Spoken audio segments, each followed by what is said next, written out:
with their subs. Like, if I see my stuff on eBay, I try to get it taken down right away. And I think that's where the problem is. You have sites that are offering direct downloads for $10 a month of all my shows that I sub.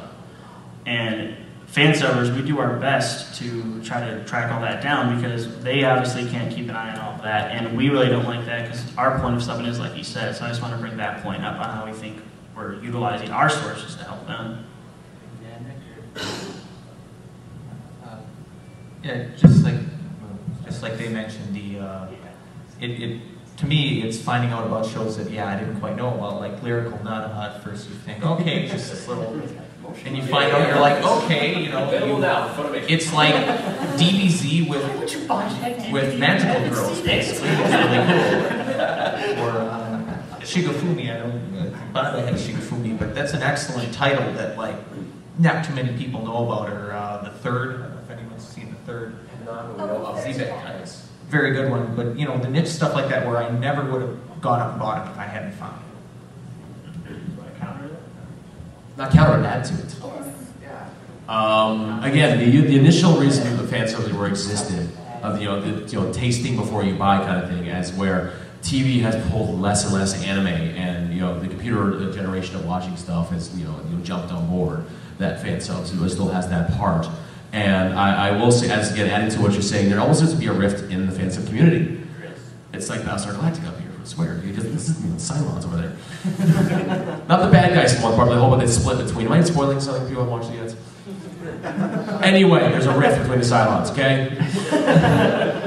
Consider it spoiled. But basically, it seems the way I call it. There are fan servers out there, as you said, we can be only so many places at once. And we are looking everywhere. You'd be surprised at the places we actually are little eyes in.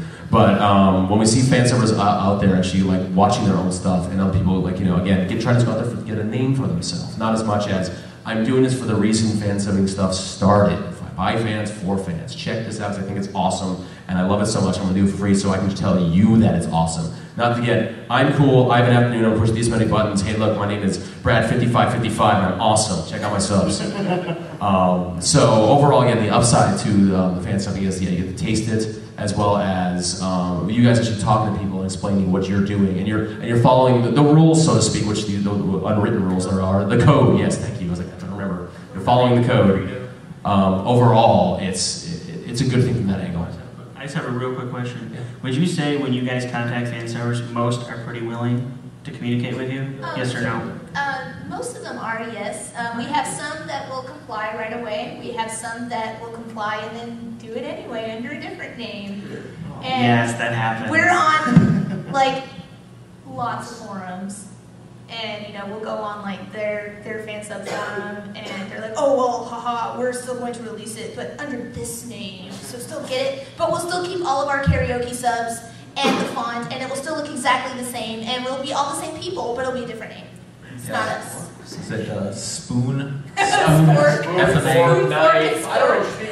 It had the exact same karaoke effects and dialogue font, and no, we're not this other group that besides us. Spiders did that too. All right. But yeah, most of them are pretty compliant. But we're always checking to see if they've made a fourth or fifth WordPress account. I guess a certain site that got totally sued off their asses recently was one of the sites was like Pirate Bay. Yeah. Pretty much they were the ones basically take NDAs, post them, and then make fun of them. Yeah. And they got sued beyond belief. So again, those guys, yeah, they're going to jail. Those guys are the bad kind. What do you call it? So what they're all talking about here is the good kind. It's like ethical hacking versus black hat. There you go. That's a good analogy, actually. Yeah, it does work. Fan server con. Exactly. It's like the Jets and the Shinra just start snapping. Okay, we need to move forward. Unfortunately, I'm sorry to keep cutting everyone off. I'm just trying to keep us on time. That's all you. Is there anyone in the audience that has any questions or comments at this point? So you can ask whenever. So whenever you guys want to ask questions, feel free. It seems that the consensus is that the best thing that fan subbing has done is offer a sampling of the anime before one decides to buy it. What justification then can there be for subbing more than 5 to 10 episodes of any given series? Okay, I'll take that. It sounds like it was directed towards us. The reason why you pretty much fan sub a whole series is, honestly, it's one of those things when you start it, you like to finish it. That's one of them. The other thing is, sometimes what happens is, and what's happened with some companies, is they'll license episodes 1 through 10. And they'll release those DVDs. Great. So now no one knows what happens at the end because they, for some reason, are having trouble releasing them, or they're going to come out in 5 years. So that happens sometimes when they try to bring the anime over, so what do people do? They turn to fan subs.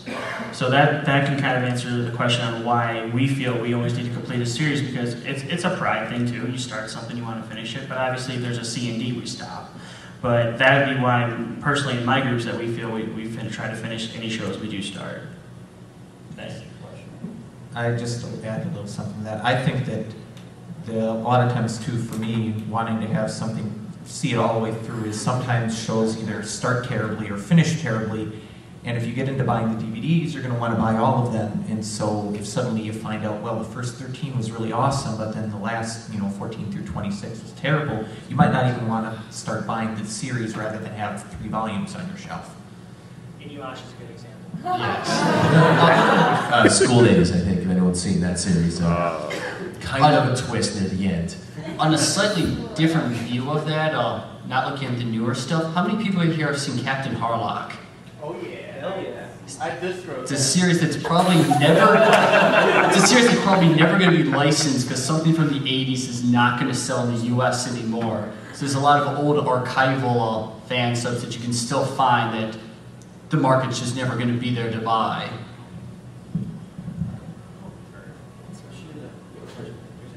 Okay. We have time for one more quick question, then we do move on.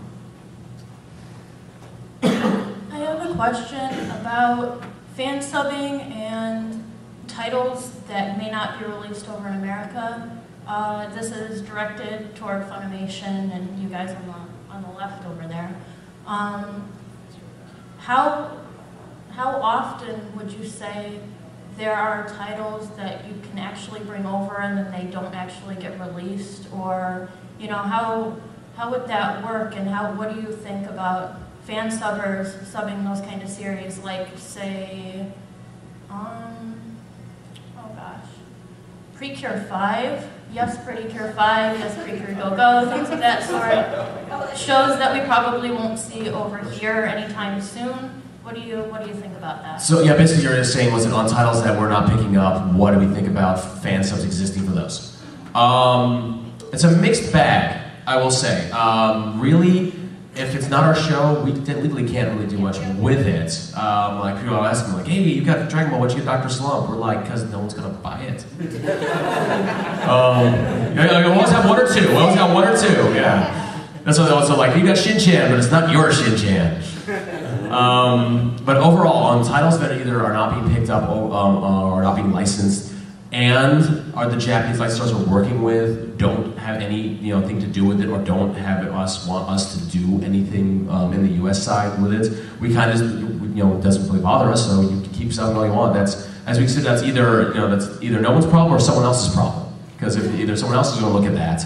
And they'll deal with it. If they need help, we'll gladly help them. But if no one's picked up in the U.S., it's pretty much fair game until someone picks it up in the U.S. Technically, under the digital copyrights laws, it's still illegal, but it's only illegal. I mean, it's only someone's got to catch you on it. Someone's got to say something about that, along that line. You're not going to what I call the narc cops out there are mostly going for Hollywood right now. So for the most part, you won't do too big of a deal. But I will say, like Studio Gonzo and some other licensors we work with, they're worried about the illegal downloads too, and the Japanese could actually do something about that if they're worried about the U.S. market, if they have their foot in the door somewhere around there. And they'll go to us saying, hey, I know this isn't one of your shows, but it's one of our shows. Can you act as an agent for us in the U.S.?